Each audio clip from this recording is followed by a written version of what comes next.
কি ভাবছেন আপনারা যে এখন রাত? এখন কিন্তু রাত না, এখন দুপুর 3টা বাজে। এখন কীরকম অন্ধকার হয়ে গেছে, এত মেঘ করছে আকাশে, মনে হচ্ছে রাত হয়ে গেছে। মানে সবাই বাতি বুতি জ্বালাই দিছে, এত অন্ধকার। আসসালামু আলাইকুম, আপনারা কেমন আছেন? আশা করি ভালো আছেন। আমি আল্লাহর ভালো আছি। তো আজকে আসলাম প্রতিদিন একটা ভিডিও নিয়ে। আশা করি পুরো ভিডিও দেখুন, আপনাদের ভালো লাগবে। এই যে দেখুন, সেদিন যে বাজারে গিয়েছিলাম, তো বাজার থেকে শাপলা নিয়ে এসেছিলাম। তো সেদিন তো রান্না করি নাই, তো আজকে বার করছি যে আমাদের রান্না করব। তো আগে একটু ভাপ দিয়ে নিয়েছি।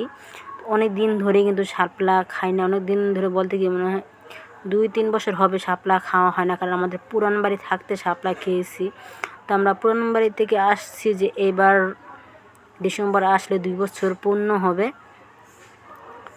3 বছর হবে শাপলা খাওয়া হয় না। তো অনেক দিন ধরে আমার শাপলা খেতে মনে চাইছে। তো বেশি না, 1 মুঠাই আনছি। তো এই ইচ্ছা মাঝে ভাজি করবার, ইচ্ছাটা একটু বেশি দিচ্ছি, ছোটো ছোটো ইচ্ছা তো বেশি ইচ্ছা দিয়ে শাপলাটা ভাজি করলে খুবই মজা লাগে। আর ওই পাশে পাটের শাক আছে, তো পাটের শাক ভাজি করব। এটি আর কি আমার পছন্দের খাবার। তো বাচ্চারা তো খাবে না, বাচ্চাদের অন্য কিছু রান্না করব। তো রান্না বসাই দেওয়া একটু ঘরে আসলাম, কারণ আজকে তো বৃষ্টি, আকাশে বৃষ্টি। তো আমার বড় বোন আবার ভুনা খিচুড়ি রাঁধছে,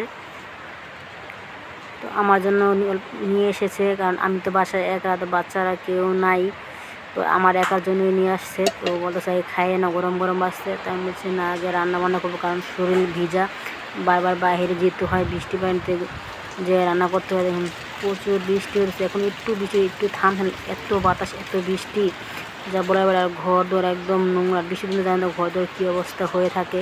তো আমার রান্না কিন্তু হয় নাই, অত রান্না করে ঘরে আসি জানলাগুলো বন্ধ করতে, কারণ জানলা খোলা ছিল।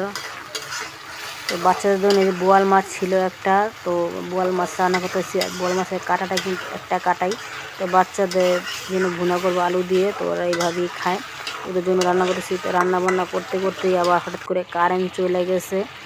তো ঘরের ভিতরে কারেন্ট থাকলে মনে করেন ঘর ধরে, আর এখন তো আকাশে বৃষ্টি হচ্ছে, অন্ধকার, ঘর ধরে পুরো অন্ধকার দেখা যেতেছে। তো মুসকান আবার ঘরে যা চিলাচিলি করতেছে যে আম্মু ঘরে বাতিটা জ্বালাই দাও, বাতিটা জ্বালাই দাও। তো আমার মাছগুলোকে কষাই নিচ্ছি, এখন আলুগুলো কষাই নিব। আর এখন বৃষ্টি একটু কম, সাধারণত কম, কিন্তু আকাশ কিন্তু খুব মেঘলা আসছে, বৃষ্টি আবার হতে পারে। আর এখন তো সব দেশে বৃষ্টি হইতেছে, মানে বৃষ্টির কোনো গ্যারান্টি নেই। শুনছি যে পর্যন্ত পূজা না ডুবানো হয় সে পর্যন্ত কোনো বৃষ্টি কমবে না। তো আমাদের ঘরের পিছনে আবার